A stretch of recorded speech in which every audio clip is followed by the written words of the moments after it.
María Evangelizadora Radio, un pedacito de cielo en tu hogar. Te presenta el santo de hoy, 15 de octubre, Santa Teresa de Ávila. Sus padres eran Alonso Sánchez de Cepeda y Beatriz Dávila y Ahumada. La santa hablaba de ellos con gran cariño.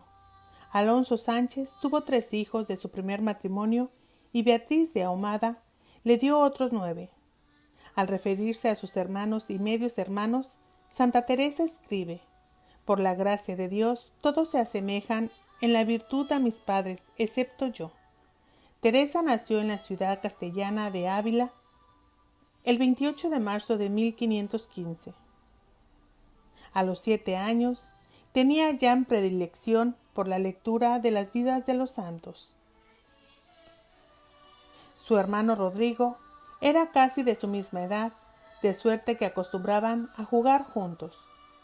Los 2 niños eran muy impresionados por el pensamiento de la eternidad, admiraban las victorias de los santos al conquistar la gloria eterna y repetían incansablemente: gozarán de Dios para siempre, para siempre, para siempre. Teresa y su hermano consideraban que los mártires habían comprado la gloria a un precio muy bajo, y resolvieron partir al país de los moros con la esperanza de morir por la fe. Así pues, partieron de su casa a escondidas, rogando a Dios que les permitiese dar la vida por Cristo. Pero en Adaja se toparon con uno de sus tíos, quien los devolvió a los brazos de su afligida madre. Cuando ésta los reprendió, Rodrigo echó la culpa a su hermana. En vista del fracaso de sus proyectos, Teresa y Rodrigo decidieron vivir como ermitaños en su propia casa y empezaron a construir una celda en el jardín, aunque nunca llegaron a terminarla. Teresa amaba desde entonces la soledad. En su habitación tenía un cuadro que representaba al Salvador que hablaba con la samaritana y solía repetir frente a esa imagen: Señor, dame de beber para que no vuelva a tener sed. La madre de Teresa murió cuando ésta tenía 14 años. En cuanto empecé a caer en cuenta de la pérdida que había sufrido, comencé a entristecerme sobremanera. Entonces me dirigí a una imagen de Nuestra Señora y le rogué con muchas lágrimas que me tomase como hija suya. Por aquella época, Teresa y Rodrigo empezaron a leer novelas de caballerías y aún trataron de escribir una. La santa confiesa en su autobiografía: esos libros no dejaron de enfriar mis buenos deseos y me hicieron caer insensiblemente en otras faltas. Las novelas de caballerías me gustaban tanto que no estaba yo contenta cuando no tenía una entre las manos.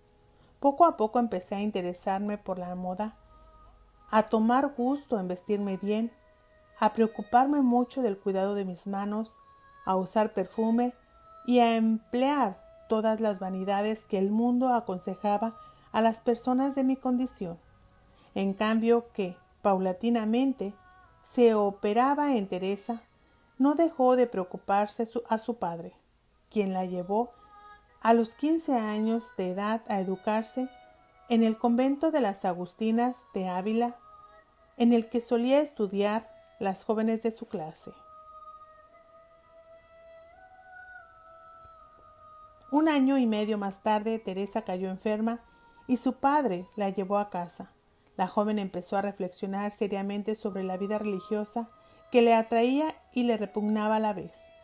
La obra que le permitió llegar a una decisión fue la colección de cartas de San Jerónimo, cuyo fervoroso realismo encontró eco en el alma de Teresa.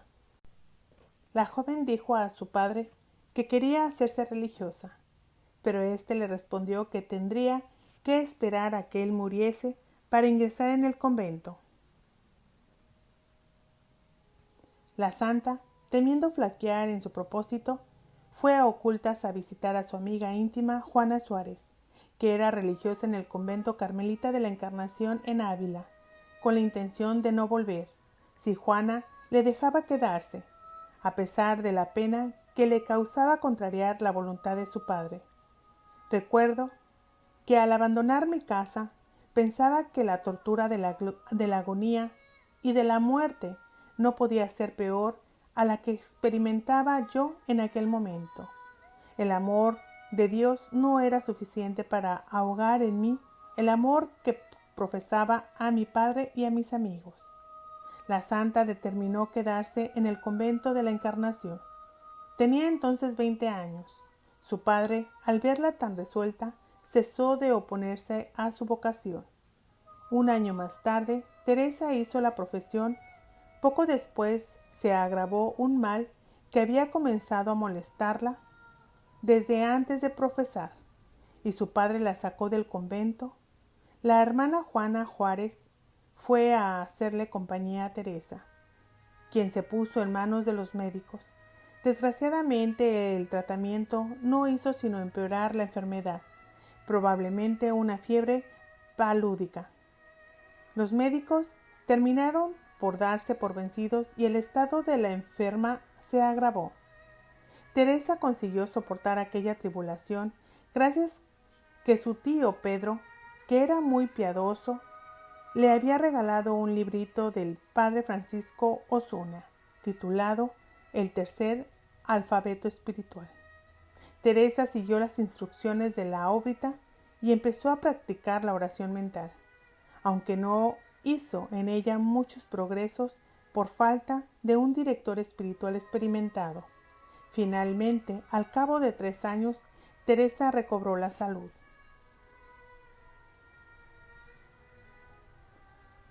Su prudencia, amabilidad y caridad, a las que añadía un gran encanto personal, le ganaron la estima de todos los que la rodeaban.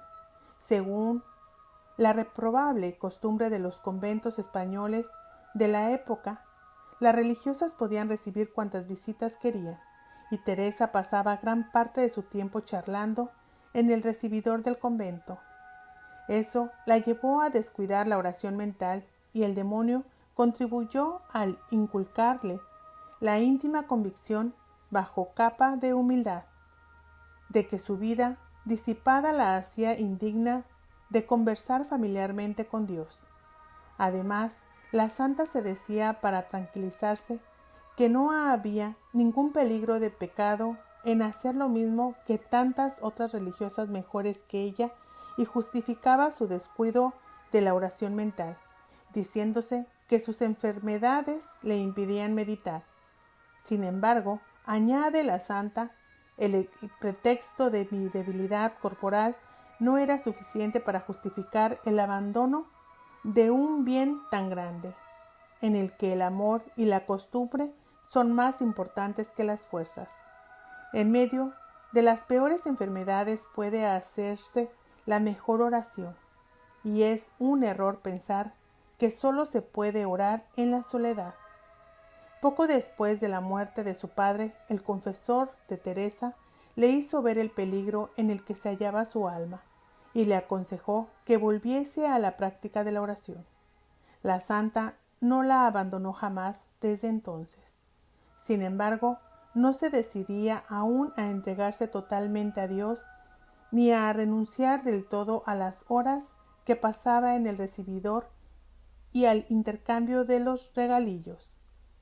Es curioso notar que, en todos esos años de indecisión en el servicio de Dios, Santa Teresa no se cansaba jamás de oír sermones, por malos que fuesen, pero el tiempo que empleaba en la oración se le iba en desear que los minutos pasen pronto y que la campana anuncie el fin de la meditación, en vez de reflexionar en las cosas santas.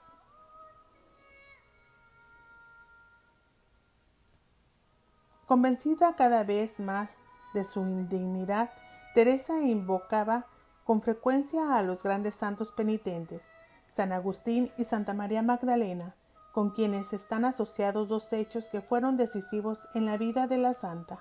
El primero fue la lectura de las Confesiones de San Agustín. El segundo fue un llamamiento a la penitencia que la santa experimentó ante una imagen de la Pasión del Señor. Sentí que la Santa María Magdalena acudía a mi ayuda, y desde entonces he progresado mucho en la vida espiritual. A la santa le atraían más los Cristos ensangrentados y manifestando profunda agonía. En una ocasión, al detenerse ante un crucifijo muy sangrante, le preguntó: «Señor, ¿quién te puso así?». Y le pareció que una voz le decía: «Tus charlas en la sala de visitas». «Esas fueron las que me pusieron así, Teresa». Ella se echó a llorar y quedó terriblemente impresionada, pero desde ese día ya no vuelve a perder tiempo en charlas inútiles y amistades que no llevan a la santidad. Una vez que Teresa se retiró de las conversaciones del recibidor y de otras ocasiones de disipación y de faltas, Dios empezó a favorecerla frecuentemente con la oración de quietud y de unión. La oración de unión ocupó un largo periodo de su vida con el gozo y el amor que le son característicos, y Dios empezó a visitarla con visiones y comunicaciones interiores. Ella la inquietó porque había oído hablar con frecuencia de ciertas mujeres a las que el demonio había engañado miserablemente con visiones imaginarias.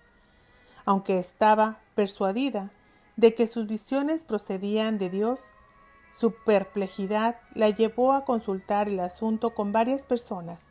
Desgraciadamente, no todas esas personas guardaron el secreto al que estaban obligadas, y la noticia de las visiones de Teresa empezó a divulgarse para gran confusión suya. Una de las personas a las que consultó Teresa fue a Francisco de Salcedo, un hombre casado que era un hombre de virtud. Este la presentó al padre Daza, doctor tenido por muy virtuoso, quien dictaminó que Teresa era víctima de los engaños del demonio, ya que era imposible que Dios concediese favores tan extraordinarios a una religiosa tan imperfecta como ella pretendía ser. Teresa quedó alarmada e insatisfecha. Francisco de Salcedo, a quien la propia santa afirma que debía su salvación, la animó en sus momentos de desaliento y le aconsejó que acudiese a uno de los padres de la recién fundada Compañía de Jesús. La santa hizo una confesión general con un jesuita a quien expuso su manera de orar y los favores que había recibido. El jesuita le aseguró que se trataba de gracia de Dios, pero le exhortó a no descuidar el verdadero fundamento de la vida interior. Aunque el confesor de Teresa estaba convencido de que sus visiones procedían de Dios, le ordenó que tratase de resistir durante 2 meses a esas gracias. La resistencia de la santa fue en vano. Otro jesuita, el padre Baltasar Álvarez, le aconsejó que pidiese a Dios ayuda para hacer siempre lo que fuese más agradable a sus ojos y que, con ese fin, recitase diariamente el Venid Creator Spiritus. Así lo hizo Teresa.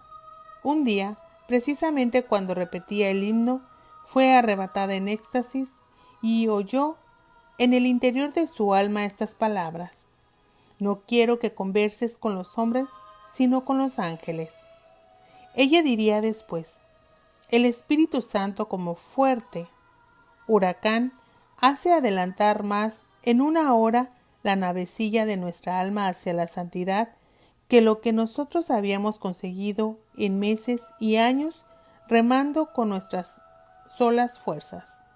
La santa, que tuvo en su vida posterior repetidas experiencias de palabras divinas, afirma que son más claras y distintas que las humanas. Dice también que las primeras son operativas, ya que producen en el alma una tendencia a la virtud y la dejan llena de gozo y de paz, convencida de la verdad de lo que ha escuchado. En la época en la que el padre Álvarez fue su director, Teresa sufrió graves persecuciones que duraron 3 años. Además, durante 2 años atravesó por un periodo de intensa desolación espiritual, aliviando por momentos de luz y consuelo extraordinarios. La santa quería que los favores que Dios le concedía permaneciesen secretos, pero las personas que la rodeaban estaban perfectamente al tanto y en más de una ocasión la acusaron de hipocresía y presunción. El padre Álvarez era un hombre bueno y timorato que no tuvo el valor suficiente para salir en defensa de su dirigida, aunque siguió confesándola. Lamentablemente los mediocres siempre son la mayoría. Estos se molestan ante la auténtica santidad porque no saben cómo lidiar con las intervenciones sobrenaturales, por tan claras que sean. Prefieren destacarlas o ignorarlas, asumiendo que son producto de la exageración o el desequilibrio. Para justificar su posición, apelan a las verdaderas exageraciones y desequilibrios y agrupan lo auténtico con lo falso. En otras palabras, carecen de discernimiento espiritual. En 1557, San Pedro de Alcántara pasó por Ávila y naturalmente fue a visitar a la famosa Carmelita. El santo declaró que le parecía evidente que el Espíritu de Dios guiaba a Teresa, pero predijo que las persecuciones y sufrimientos seguirían lloviendo sobre ella. Las pruebas que Dios le enviaba purificando el alma de la santa y los favores extraordinarios le enseñaron a ser humilde y fuerte, la despegaron de las cosas del mundo y la encendieron en el deseo de poseer a Dios. En alguno de sus éxtasis, de los que nos dejó la santa una descripción detallada, se elevaba hasta 1 metro. Después de una de aquellas visiones escribió la bella poesía que dice: «Tan alta vida espero que muero porque no muero».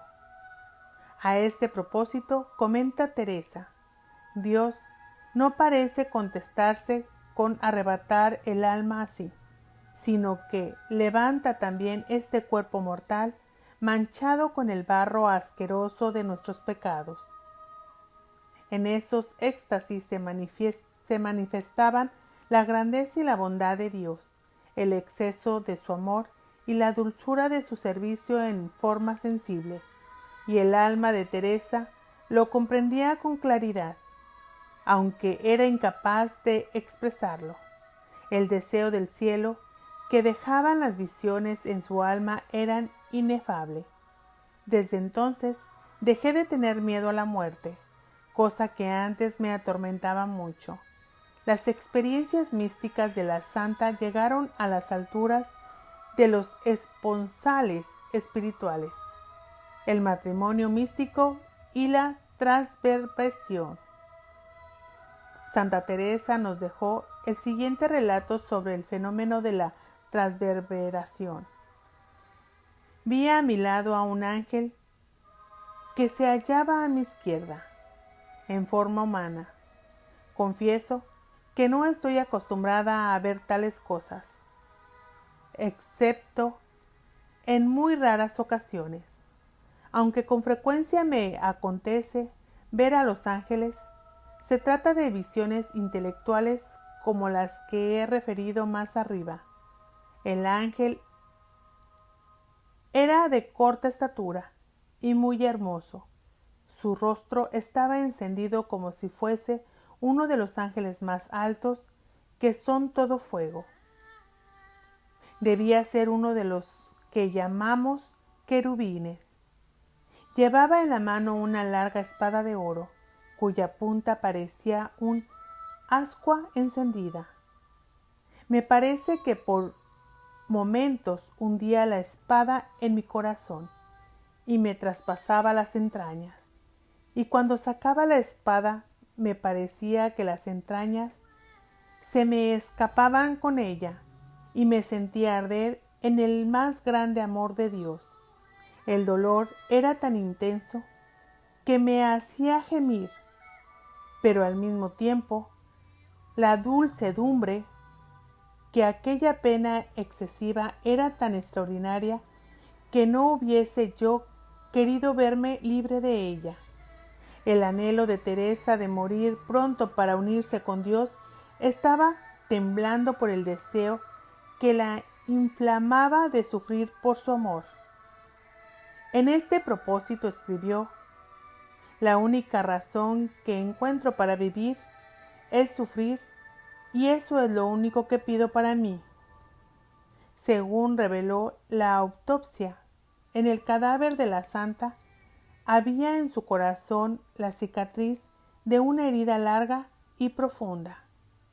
En el año siguiente, 1560, para corresponder a esa gracia, la santa hizo el voto de hacer siempre lo que le pareciese más perfecto y agradable a Dios. Un voto de esa naturaleza está tan por encima de las fuerzas naturales que sólo el esforzarse por cumplirlo puede santificarlo. Santa Teresa cumplió perfectamente ese voto. El relato de la santa nos dejó en su autobiografía sobre sus visiones y experiencias espirituales de maestra de una extraordinaria sencillez de estilo y de una preocupación constante por no exagerar los hechos. La Iglesia califica de celestial la doctrina de Santa Teresa. En la oración del día de su fiesta, las obras de la mística doctora ponen al descubrimiento los rincones más recónditos del alma humana. La santa explica con una claridad casi increíble las experiencias más inefables, y debe hacerse notar que Teresa era una mujer relativamente inculta, que escribió sus experiencias en la común lengua castellana de los habitantes de Ávila, que ella había aprendido en el regazo de su madre, una mujer que escribió sin valerse de otros libros, sin haber estudiado previamente las obras místicas y sin tener ganas de escribir, porque ello le impedía dedicarse a hilar. Una mujer, en fin, que sometió sin reserva sus escritos al juicio de su confesor y sobre todo al juicio de la Iglesia. La santa empezó a escribir su autobiografía por mandato de su confesor. La obediencia se prueba de diferentes maneras. Por otra parte, el mejor comentario de las obras de la santa es la paciencia con que sobrellevó las enfermedades, las acusaciones y los desengaños. La confianza absoluta con que acudía en todas las tormentas y dificultades al Redentor crucificado y el invencible valor que demostró en todas las penas y persecuciones. Los escritos de Santa Teresa subrayan sobre todo el espíritu de oración, la manera de practicarlo y los frutos que produce. Como la santa escribió precisamente en la época en que se estaba consagrada a la difícil tarea de fundar conventos de carmelitas reformadas, sus obras, prescindiendo de su naturaleza y contenido, dan testimonio de su vigor, industriosidad y capacidad de recogimiento. Santa Teresa escribió El camino de la perfección para dirigir a sus religiosas y el libro de las fundaciones para edificarlas y alentarlas. En cuanto al castillo interior, puede considerarse que lo escribió para introducción de todos los cristianos, y en esa obra se muestra la santa como verdadera doctora de la vida espiritual. Las carmelitas, como la mayoría de las religiosas, habían decaído mucho del primer fervor a principios del siglo XVI. Ya hemos visto que los recibidores de los conventos de Ávila eran una especie de centro de reunión de las damas y caballeros de la ciudad. Por otra parte, las religiosas podían salir de la clausura con el menor pretexto, de suerte que el convento era el sitio ideal para quien deseaba una vida fácil y sin problemas. Las comunidades eran sumamente numerosas, lo cual era a la vez causa y efecto de la relajación. Por ejemplo, en el convento de Ávila habían 140 religiosas. Santa Teresa comenta más tarde la experiencia que me ha enseñado lo que es una casa llena de mujeres. Dios nos guarde de ese mal, ya que tal estado de cosas se aceptaban como normal. Las religiosas no caían generalmente en la cuenta de que su modo de vida se apartaba mucho del espíritu de sus fundadores. Así, cuando una sobrina de Santa Teresa, que era también religiosa en el convento de la Encarnación de Ávila, les sugirió la idea de fundar una comunidad reducida, la santa la consideró como una especie de revelación del cielo, no como una idea ordinaria. Teresa, que llevaba ya 25 años en el convento, resolvió poner en práctica la idea y fundar un convento reformado. Doña Guiomar de Ulloa, que era una viuda muy rica, le ofreció ayuda generosa para la empresa. San Pedro de Alcántara, San Luis Beltrán y el obispo Ávila aprobó el proyecto, y el padre Gregorio Fernández, provincial de las Carmelitas, autorizó a Teresa a ponerlo en práctica. Sin embargo, el revuelo que provocó la ejecución del proyecto hizo que el provincial retirase el permiso y Santa Teresa fue objeto de críticas de sus propias hermanas, de los nobles, de los magistrados y de todo el pueblo. A pesar de eso, el padre Ibáñez, dominico, alentó a la santa a proseguir la empresa con la ayuda de doña Guiomar. Doña Juana de Ahumada, hermana de la Santa Teresa, emprendió con su esposo la construcción de un convento en Ávila en 1561, pero haciendo creer a todos que se trataba de una casa en la que pensaban habitar. En el curso de la construcción, una pared del futuro convento se derrumbó y cubrió bajo los escombros al pequeño Gonzalo, hijo de doña Juana, que se hallaba ahí jugando. Santa Teresa tomó en brazos al niño, que no daba ya señales de vida, y se puso en oración. Algunos minutos más tarde, el niño estaba perfectamente sano, según consta en el proceso de canonización. En lo sucesivo, Gonzalo solía repetir a su tía que estaba obligado a pedir por su salvación, puesto que a sus oraciones debía el verse privado del cielo. Por entonces, llegó de Roma un breve que autorizaba la fundación del nuevo convento. San Pedro de Alcántara, don Francisco de Salcedo y el doctor Daza consiguieron ganar al obispo a la causa, y la nueva casa se inauguró bajo sus auspicios el día de San Bartolomé en el año 1562. Durante la misa que se celebró en la capilla con tal ocasión, tomaron el velo la sobrina de la santa y otras 3 novicias. La inauguración causó gran revuelo en Ávila. Esa misma tarde la superiora del convento de la Encarnación mandó llamar a Teresa y la santa acudió con cierto temor, pensando que iban a encarcelarme. Naturalmente tuvo que explicar su conducta a su superiora y al padre Ángel de Salazar, provincial de la orden. Aunque la santa reconoce que no faltaba razón a sus superiores para estar disgustados, el padre Salazar le prometió que podría retornar al convento de San José en cuanto se calmase la excitación del pueblo. La fundación no era bien vista en Ávila, porque las gentes desconfiaban de las novedades y temían que un convento sin fondos suficientes se convirtiesen en una carga demasiado pesada para la ciudad. El alcalde y los magistrados hubiesen acabado por mandar demoler el convento, si no los hubiese disuadido de ello el dominico Báñez. Por su parte, Santa Teresa no perdió la paz en medio de las persecuciones y siguió encomendando a Dios el asunto. El Señor se le apareció y la reconfortó.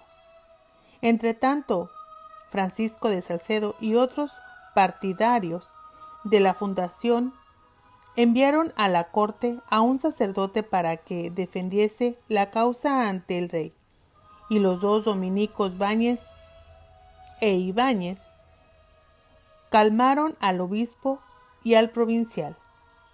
Poco a poco fue desvaneciéndose la tempestad, y 4 meses más tarde el padre Salazar dio permiso a Santa Teresa de volver al convento de San José con otras 4 religiosas de la Encarnación. La santa estableció la más estricta clausura y el silencio casi perpetuo. El convento carecía de rentas y reinaba en él la mayor pobreza. Las religiosas vestían toscos hábitos, usaban sandalias en vez de zapatos, por eso se les llamó descalzas, y estaban obligadas a la perpetua abstinencia de carne. Santa Teresa no admitió al principio más de 13 religiosas, pero más tarde, en los conventos, que no vivían solo de limosnas, sino que poseían rentas, aceptó que hubiesen 21. Teresa, la gran mística, no descuidaba las cosas prácticas, sino que las atendía según era necesario. Sabía utilizar las cosas materiales para el servicio de Dios. En una ocasión dijo: Teresa, sin la gracia de Dios, es una pobre mujer. Con la gracia de Dios, una fuerza. Con la gracia de Dios y mucho dinero, una potencia. En 1567, el superior general de las Carmelitas, Juan Bautista Rubio, visitó el convento de la Ávila y quedó encantado de la superiora y de su sabio gobierno. Concedió a la Santa Teresa plenos poderes para fundar otros conventos del mismo tipo, a pesar de que el de San José había sido fundado sin que él lo supiese, y aún la autorizó a fundar 2 conventos de frailes reformados, carmelitas contemplativos, en Castilla. Santa Teresa pasó 5 años con sus 13 religiosas en el convento de San José, procediendo a sus hijas no solo en la oración, sino también en los trabajos humildes, como la limpieza de la casa y el hilado. Acerca de esa época escribió: creo que fueron los años más tranquilos y apacibles de mi vida, pues disfruté entonces de la paz que tanto había deseado mi alma.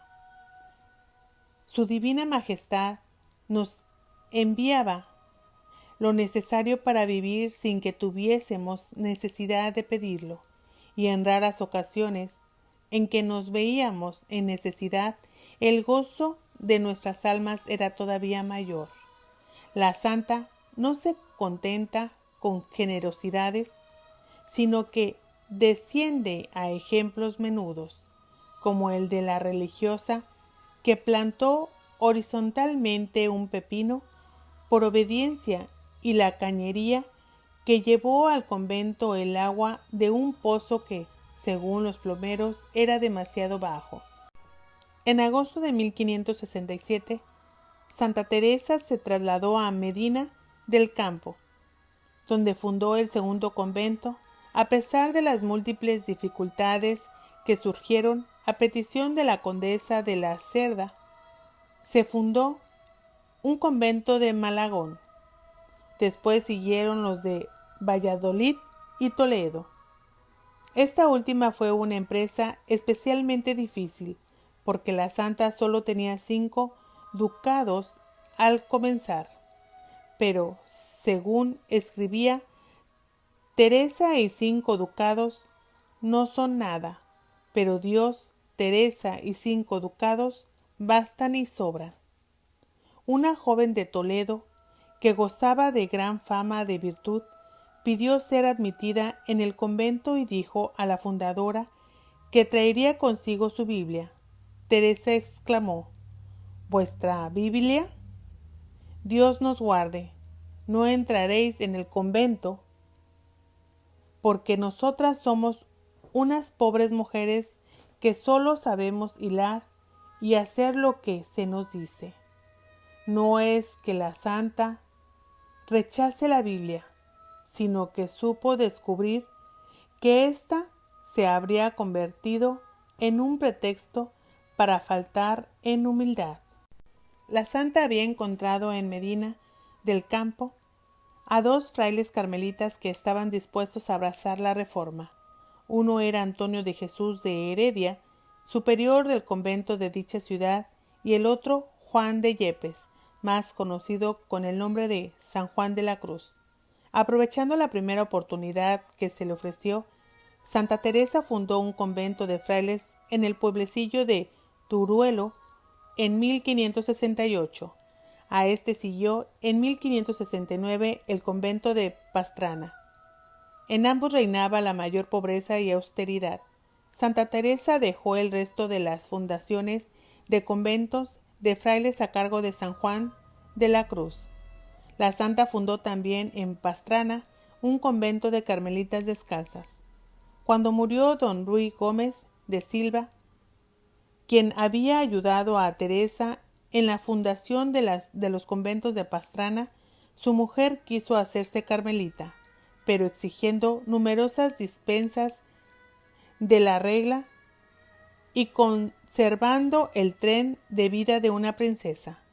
Teresa, viendo que era imposible reducirla a la humildad propia de su profesión, ordenó a sus religiosas que se trasladasen a Segovia y dejasen a la princesa su casa en Pastrana.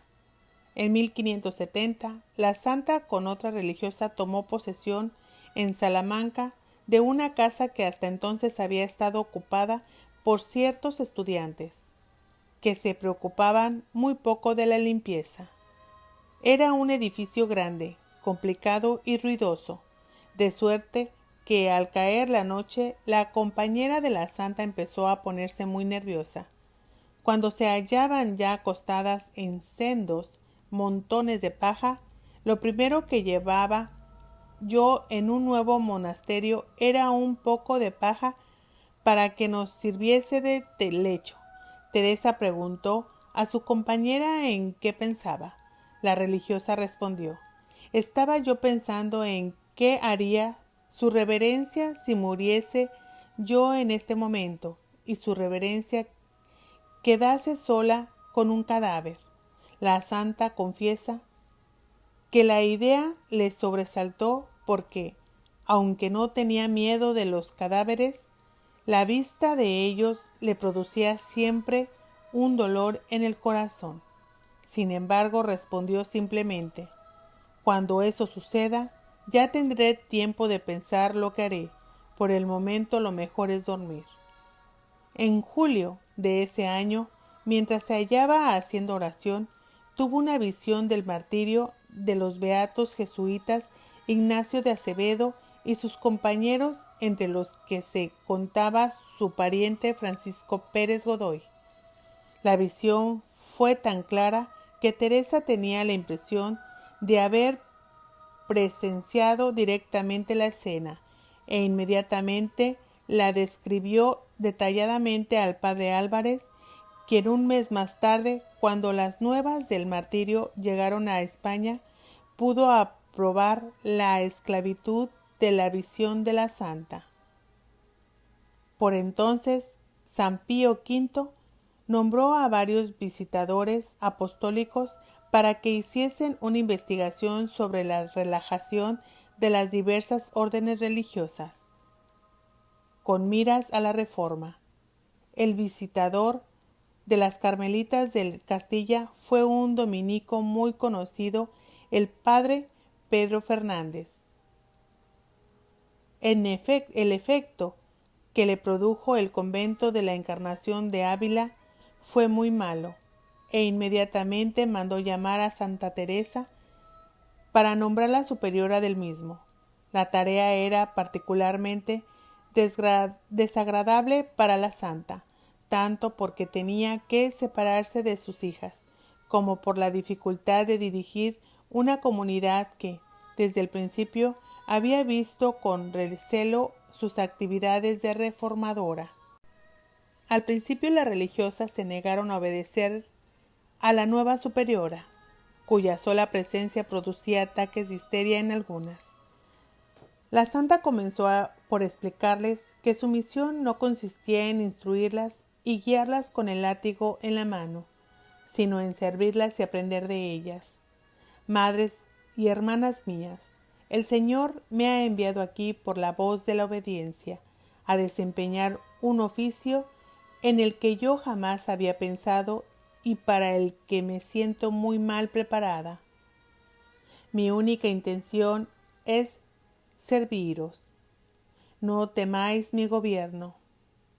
Aunque he vivido largo tiempo entre las carmelitas descalzas y he sido su superiora, sé también, por la misericordia del Señor, cómo gobernar las carmelitas calzadas. De esta manera se ganó la simpatía y el afecto de la comunidad, y le fue menos difícil restablecer la disciplina entre las carmelitas calzadas, de acuerdo con sus constituciones.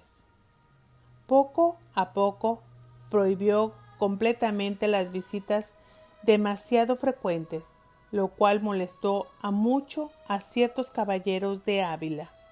Puso en orden las finanzas del convento e introdujo el verdadero espíritu del claustro. En resumen, fue aquella una realización característicamente teresiana.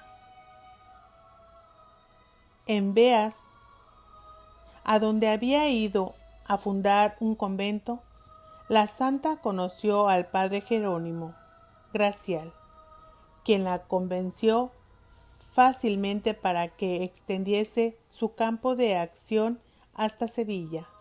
El padre Gracial era un fraile de la Reforma Carmelita que acababa precisamente de predicar la Cuaresma en Sevilla. Fuera de la fundación del convento de San José de Ávila, ninguna otra fue más difícil que la de Sevilla. Entre otras dificultades, una novicia que ha habido sido despedida, denunció a las carmelitas descalzas ante la Inquisición como iluminadas y otras cosas peores. Los carmelitas de Italia veían con malos ojos el progreso de la reforma en España, lo mismo que los carmelitas no reformados de España, pues comprendían que un día u otro se verían obligados a reformarse. El padre Rubio, superior general de la orden, quien hasta entonces había favorecido a la Santa Teresa, se pasó al lado de los enemigos y reunió en Plasencia un capítulo general que aprobó una serie de decretos contra la reforma. El nuevo nuncio apostólico Felipe de Sega destituyó al padre Gracial de su cargo de visitador de los carmelitas descalzos y encarceló a San Juan de la Cruz en un monasterio. Por otra parte, ordenó a Santa Teresa que se retirase al convento que ella eligiera y que se abstuviese de fundar otros nuevos. La santa, al mismo tiempo que encomendaba el asunto a Dios, decidió valerse de los amigos que tenía en el mundo y consiguió que el propio Felipe II interviniese en su favor. En efecto, el monarca convocó al nuncio y le reprendió severamente por haberse opuesto a la reforma del Carmelo. En 1580 obtuvo de Roma una orden que eximía a los carmelitas descalzos de la jurisdicción provincial de los calzados. Esa separación fue uno de los mayores gozos y consolaciones de mi vida, pues en aquellos 25 años nuestra orden había sufrido más persecuciones y pruebas de las que yo podría escribir en un libro. Ahora estábamos por fin en paz, calzados y descalzados, y nada iba a distraernos del servicio de Dios. Indudablemente Santa Teresa era una mujer excepcional dotada. Su bondad natural, su ternura de corazón y su imaginación chispeante de gracia, equilibradas por una extraordinaria madurez de juicio y una profunda intuición, le ganaban generalmente el cariño y el respeto de todos. Razón tenía el poeta Crassuat al referirse a Santa Teresa bajo los símbolos aparentemente opuestos de el águila y la paloma. Cuando le parecía necesario, la santa sabía hacer frente a las más altas autoridades civiles o eclesiásticas, y los ataques del mundo no le hacían doblar la cabeza. Las palabras que dirigió al padre Salazar, guardaos de oponernos al Espíritu Santo, no fueron el reto de una histérica, sino de la verdad. Y no fue un abuso de autoridad lo que la movió a tratar con dureza implacable de una superiora que se había incapacitado a fuerza de hacer penitencia. Pero el águila no mata a la paloma, como puede verse por la carta que escribió a un sobrino suyo que llevaba una vida alegre y disipada. Bendito sea Dios, porque os ha guiado en la elección de una mujer tan buena y ha hecho que os caséis pronto, pues habéis empezado a disiparos desde tan joven que temíamos mucho por vos. Esto os mostrará el amor que os profeso. La santa tomó su cargo a la hija ilegítima y a la hermana del joven, la cual tenía entonces 7 años. Las religiosas deberíamos tener siempre con nosotras a una niña de esa edad. En 1580, cuando se llevó a cabo la separación de las dos ramas del Carmelo, Santa Teresa tenía ya 75 años y su salud estaba muy debilitada. En los 2 últimos años de su vida fundó otros 2 conventos, lo cual hacía un total de 17. Las fundaciones de la santa no eran simplemente un refugio de las almas contemplativas, sino también una especie de reparación de los destrozos llevados a cabo de los monasterios por el protestantismo, principalmente en Inglaterra y Alemania. Dios tenía reservada para los últimos años de su vida de la sierva la prueba cruel de que interviniera en el proceso legal del testamento de su hermano Lorenzo, cuya hija era superiora en el convento de Valladolid. Como uno de los abogados tratase con rudeza a la santa, ésta replicó: «Quiera Dios trataros con la cortesía con que vos me tratéis a mí». Sin embargo, Teresa se quedó sin palabra cuando su sobrina, que hasta entonces había sido una excelente religiosa, la puso a la puerta del convento de Valladolid, que ella misma había fundado. Poco después, la santa escribía a la Madre de María de San José: «Os suplico a vos y a vuestras religiosas que no podáis a Dios que me alargue la vida. Al contrario, pedirle que me lleve pronto al eterno descanso, pues ya no puedo seros de ninguna utilidad». En la fundación del convento de Burgos, que fue la última de las dificultades, no escasearon. En julio de 1582, cuando el convento estaba ya en marcha, Santa Teresa tenía la intención de retornar a Ávila, pero se vio obligada a modificar sus planes para ir a Alba de Tormes a visitar la duquesa María Enríquez.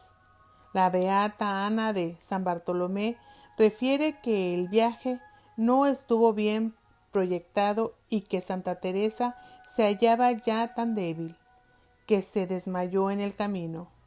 Una noche solo pudieron comer unos cuantos higos. Al llegar a Alba de Tormes, la santa tuvo que acostarse inmediatamente. 3 días más tarde dijo a la beata Ana: «Por fin, hija mía, ha llegado la hora de mi muerte». El padre Antonio de Heredia le dio los últimos sacramentos y le preguntó dónde quería que le sepultasen. Teresa replicó sencillamente: ¿tengo que decirlo yo? ¿Me van a negar aquí un agujero para mi cuerpo?